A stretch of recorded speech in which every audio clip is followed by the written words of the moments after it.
Selamat pagi semuanya. Pagi ini kita akan memulai dari kitab yang baru, yaitu kitab Esther. Saya kagum sekali dengan salah satu kitab ini, karena kitab Esther itu merupakan salah satu kitab di mana sama sekali tidak ada nama Tuhan yang disebut. Jadi di kitab Esther betul-betul Anda akan lihat dari kitab pasal pertama sampai akhir, Anda tidak akan temukan kata Tuhan.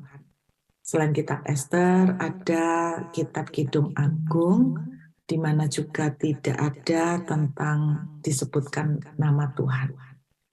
Tetapi yang luar biasa, kitab Esther menurut saya justru merupakan satu kitab yang tema utama kuatnya adalah Tuhan bekerja di balik layar.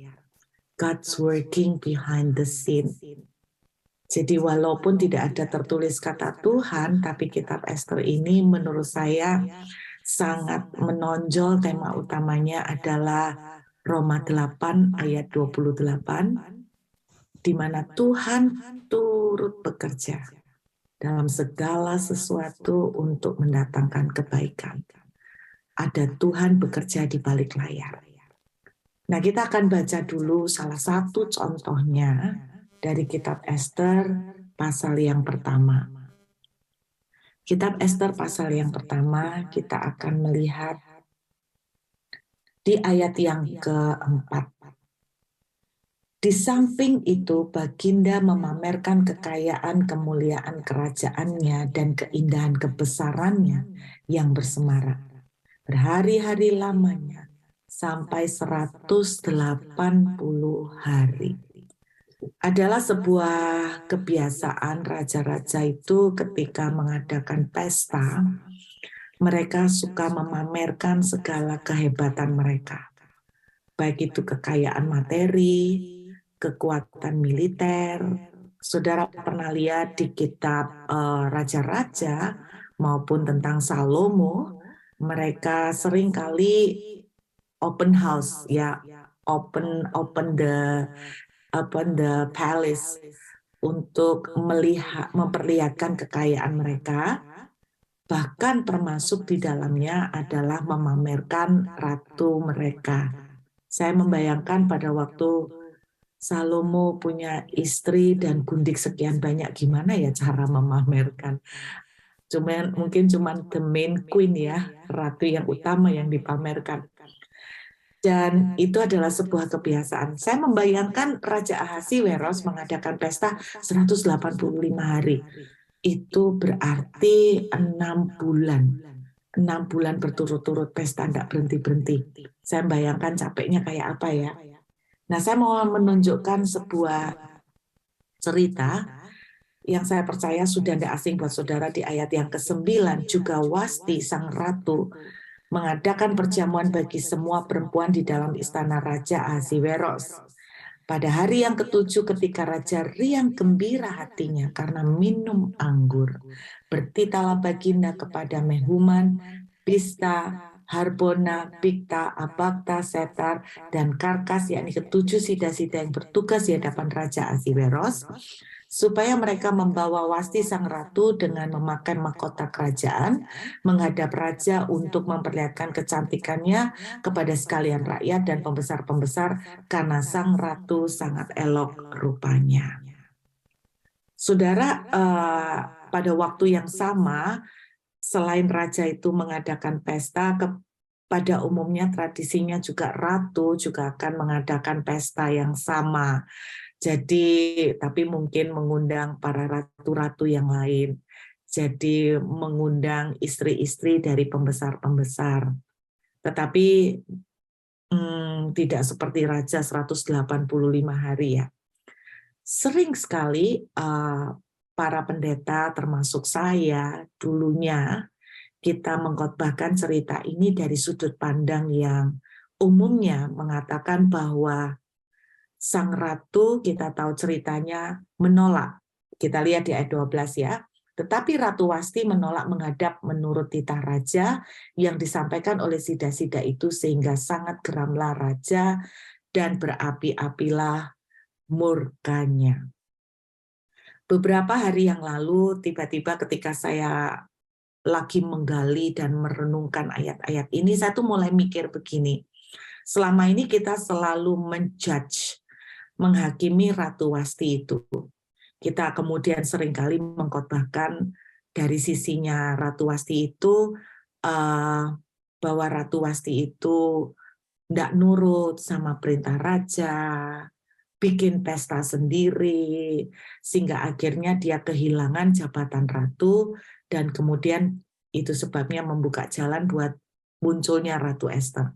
Selama ini selalu poin yang diekspos mengenai Ratu Wasti, kalau kita boleh mengingat kembali, kebanyakan poin yang negatif ya. Bahwa Ratu Wasti itu tidak submit, Ratu Wasti itu tidak menyenangkan keinginan raja, lalu kita memakai itu sebagai sebuah bahan khotbah bahwa kita itu harus nurut sama Tuhan, harus nurut sama perintah raja. Tetapi beberapa hari belakangan ini saya mulai berpikir entah kenapa ada sebuah bagian yang lain yang mulai muncul di pikiran saya itu seperti ini. Anda bayangkan hal-hal yang terjadi pada Raja Ahasiweros. Yang pertama nih, Raja itu bikin acara pesta 185 hari.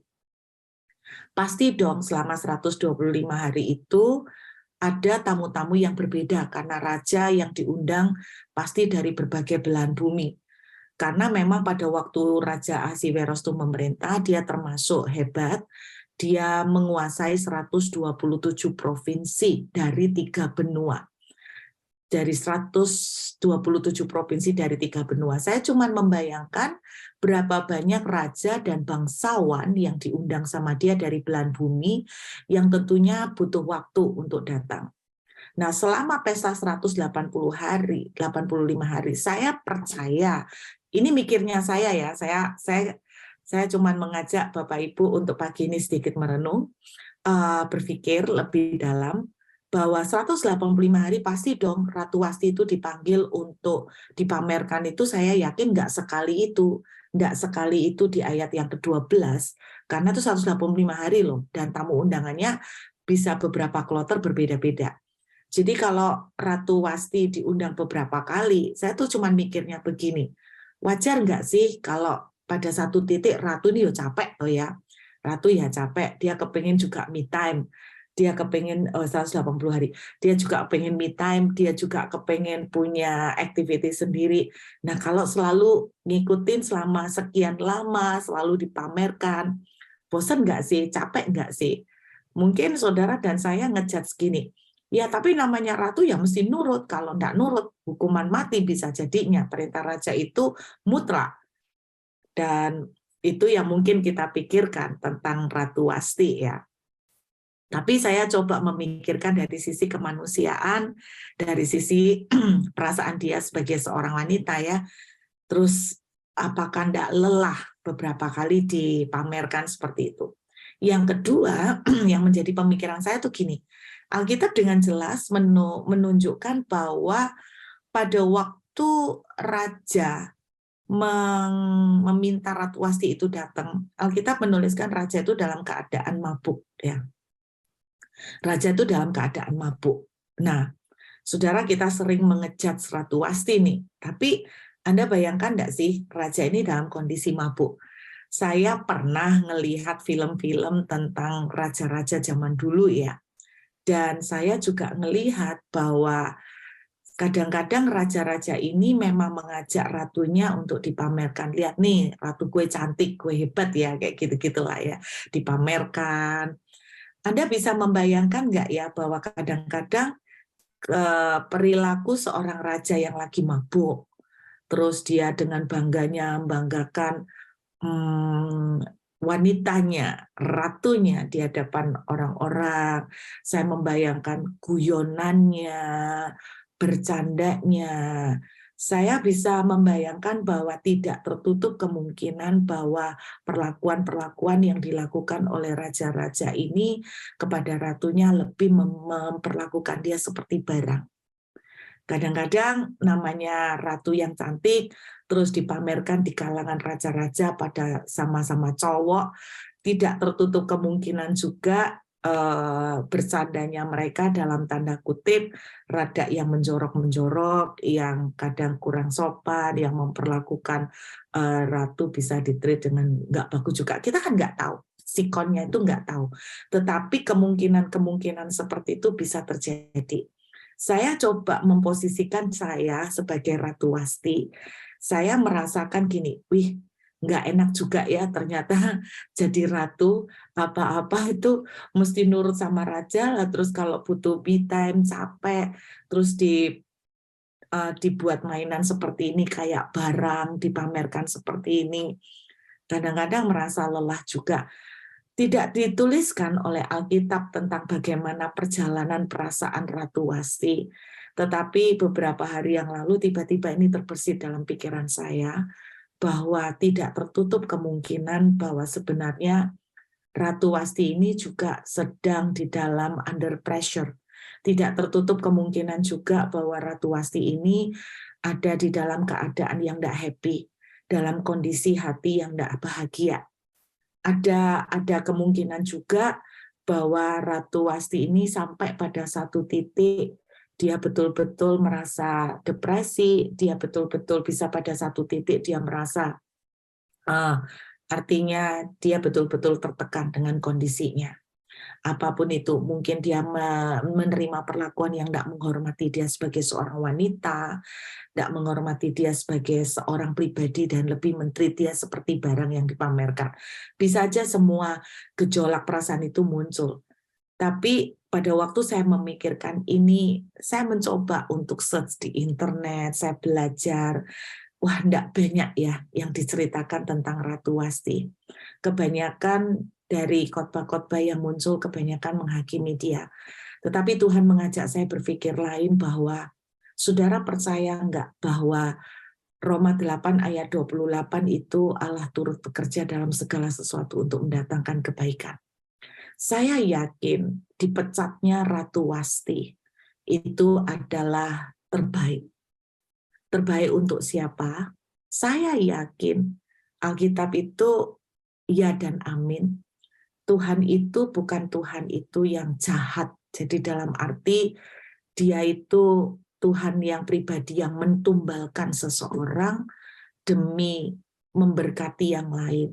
Saya percaya Tuhan itu karyanya sempurna di dalam segala penjuru. Waktu Ratu Wasti itu turun sebagai ratu, itu adalah waktu yang paling tepat. Kenapa? Karena Ratu Ester harus naik. Kenapa Ratu Ester harus segera naik? Karena nasib bangsa pilihan terancam, yaitu orang-orang Yahudi. Jadi saya bisa melihat di sini bahwa turunnya Ratu Wasti tetap adalah timing dan kondisi yang terbaik. Karena orang Yahudi sedang di ujung tanduk, memerlukan pertolongan. Dan Tuhan memunculkan Ratu Ester segera ke dunia layar, kayak gitu ya. Tetapi dalam pemikiran saya yakin betul, walaupun Alkitab tidak menuliskan dengan jelas bahwa kondisi Ratu Wasti itu dalam kondisi seperti apa, tetapi saya yakin benar karena Tuhan itu turut bekerja dalam semuanya untuk mendatangkan kebaikan. Saya percaya bagi orang yang mengasihi dia. Tapi kalau apakah Ratu Wasti misalnya tidak kenal Tuhan, terus Tuhan mentumbalkan. Saya tetap percaya bahwa ada sesuatu yang baik juga yang terjadi buat Ratu Wasti. Mungkin pada saat itu seperti saya bilang, bahwa dia betul-betul unhappy. Mungkin pada waktu itu dia betul-betul nggak bisa bergerak dengan kondisi dan posisinya sebagai ratu, dan mungkin juga itu dia pada satu titik, dia betul-betul kalau bisa. Mungkin ada sebuah doa juga yang dinaikkan, saya nggak tahu, yang dia berharap bahwa Dia pengen keluar dari keadaannya seperti itu. Saya tiba-tiba memikirkan seperti itu, saudara. Kenapa? Karena nanti di pertemuan berikutnya saya akan tunjukkan kepada saudara amazing-nya kitab Esther. Saya sempat khotbahkan itu berapa 6 atau 5 tahun yang lalu.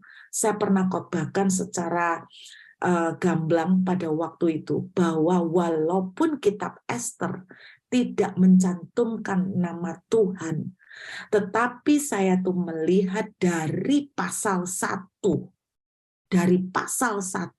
kitab Esther sampai akhir, ada banyak sekali bukti-bukti kehadiran Tuhan di dalamnya. Makanya saya yakin sekali kejadian Ratu Wasti diturunkan itu tetap ada campur tangan Tuhan untuk Ratu Wasti juga. Bukan hanya untuk Esther, bukan hanya untuk orang Yahudi, tapi saya juga percaya untuk Ratu Wasti juga. Karena buktinya apa? Salah satu buktinya bahwa yang saya tangkap dari kitab Esther ini, bahwa sekalipun Ratu Wasti itu memang dipecat, untungnya tuh begini, dipecat dari jabatan ratu. Mungkin sedikit dipermalukan, tetapi Anda dan saya tidak akan pernah tahu bahwa mungkin bagi beberapa orang, menjadi orang sederhana adalah jauh lebih bahagia daripada menjadi seorang ratu. Artinya, saya memperlihatkan kepada saudara bahwa apapun yang terjadi dalam hidup kita, percayalah walaupun kita belum bisa melihat skenario-nya secara jelas, Tuhan turut bekerja di balik semuanya untuk mendatangkan kebaikan. Saya kasih contoh bukti satu lagi dalam Esther pasal yang ke-6. Kitab Esther tidak ada kata Tuhan, tetapi justru di dalamnya kelihatan jelas Tuhan terlibat di setiap titik. Tuhan terlibat dalam setiap momen. Esther pasal yang ke-6 ayat 1. Pada malam itu juga, raja tidak dapat tidur. Maka bertitalah Baginda, membawa kitab pencatatan sejarah, lalu dibacakan di hadapan raja. Kalau Anda mundur sedikit di Esther pasal 5, Anda akan temukan bahwa Haman berencana pagi hari itu akan menghadap raja. Posisi Haman pada saat itu sedang bagus-bagusnya. Haman adalah orang yang sangat disayang raja, dipercaya oleh raja. Dan Haman berencana pagi itu akan ketemu raja untuk memohon supaya raja menghukum mati Mordekai. Anda bisa bayangkan pagi itu dia berencana ketemu, malamnya raja tidak bisa tidur. Halo. Sangat jelas dari sini bahwa tidak ada yang kebetulan. Tuhan bekerja di balik layar.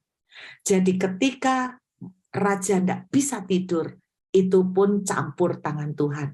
Jadi percayalah kalau Anda tidak bisa tidur, atau ada siapapun tidak bisa tidur, tetap Tuhan punya maksud.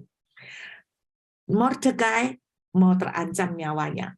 Raja malam itu tidak bisa tidur sampai pagi rupanya. Tidak bisa tidur nih ceritanya.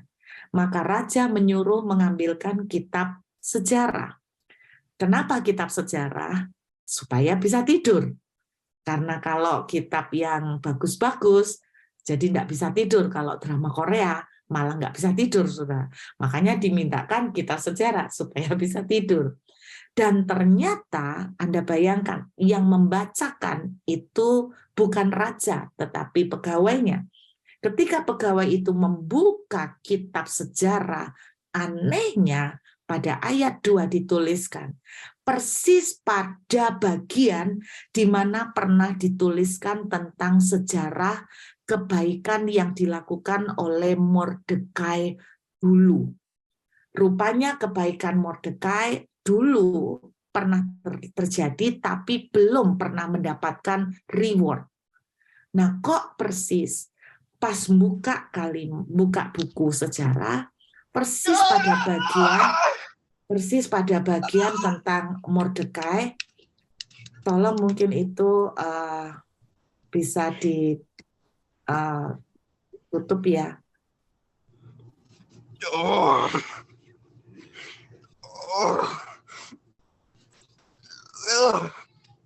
Big honky man. Mita, tolong teman-teman ya. Bentar, saudara. Oke, thank you. Tidak apa-apa. Tuhan turut bekerja dalam segala sesuatu. Amin. Tuhan turut bekerja dalam segala sesuatu. Saya berdoa, Anda jangan syok ya. Wah, ini ada syok sebentar. Oke. Tidak apa-apa. Minum dulu yang syok. Yang syok minum dulu. Kayak Julius. Minum dulu. Tenang dulu. Oke. Saya kembali, saudara ya. Di dalam Ester pasal 6 tadi diceritakan bahwa ketika Mordekai itu terancam, Tuhan membuat raja itu tidak bisa tidur, dan ketika pegawai itu membuka halaman buku, itu kok bisa persis pada halaman mengenai jasa yang pernah dilakukan Mordekai tapi belum pernah mendapatkan reward. Oke ya, belum mendapatkan reward. Saudara percaya dari sini bahwa kita bisa melihat bahwa even small thing, bahkan hal yang kecil ketika orang buka buku, lalu muncul nama kita di sana, ketika seseorang itu tiba-tiba buka buku telepon, lalu teringat nomor telepon saudara, apapun sampai sekecil itu, Tuhan itu ternyata turut merancangkan sebuah skenario. Supaya apa? Supaya raja itu pada hari itu baru sadar, oh ternyata ada Mordekai belum dikasih reward. Lalu masuklah Haman. Alkitab menceritakan amazing, lalu masuklah Haman, dan ketika Haman itu masuk, mau bercerita sama raja mengenai Mordekai supaya dihukum mati, raja tidak bisa tidur kan, langsung raja bilang, Haman, menurut kamu apa yang harus dikasihkan buat orang yang sudah berjasa menolong raja? Haman GR, dia pikir untuk dirinya, lalu dia bilang, wah mesti diarak keliling seluruh kota, dikasih stempelnya raja, dikasih kepercayaan, karena dia pikir buat dia. Ternyata di luar dugaan itu buat Mordekai. Anda bisa melihat dari sini bahwa rancangan jahat yang dirancangkan untuk Mordekai dibalik oleh Tuhan menjadi rancangan promosi dan kemuliaan yang luar biasa. Jadi kita bisa melihat dari sini, saudara, bahwa Tuhan itu ikut bekerja dalam semuanya. Waktu Ratu Wasti dipecat, itu timing terbaik dan terbaik buat Ratu Wasti. Saya percaya ada sesuatu yang baik, walaupun tidak ada sejarah menuliskan tentang itu, ada sesuatu yang baik terjadi buat banyak hal.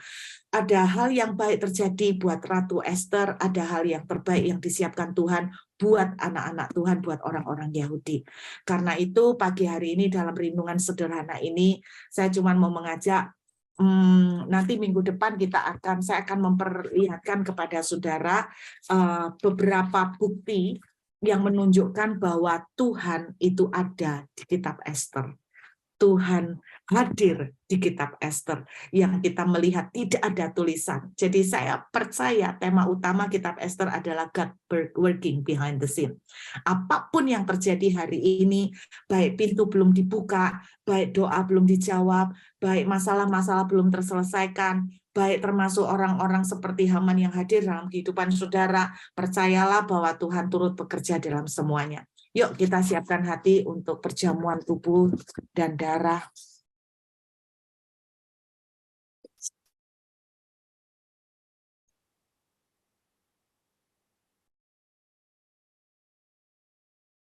Terima kasih Bapa buat pagi hari ini. Kami mengucap syukur untuk kasih-Mu dan karya-Mu yang ajaib.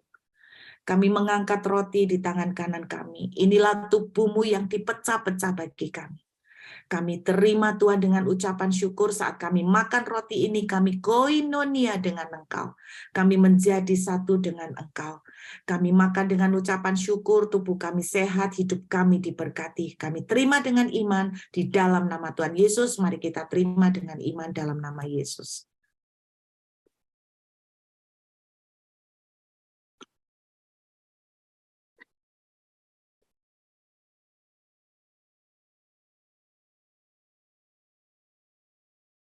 Mari kita angkat anggur di tangan kanan kita dengan ucapan syukur.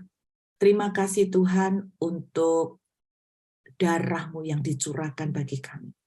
Saat kami terima, kami minum dengan ucapan syukur, kami didamaikan dengan Tuhan, kami menjadi satu dengan kerajaan-Mu. Kami terima di dalam nama Yesus, mari kita minum sama-sama dengan syukur. Amin.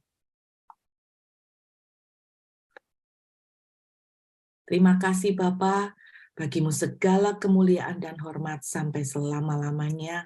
Amin.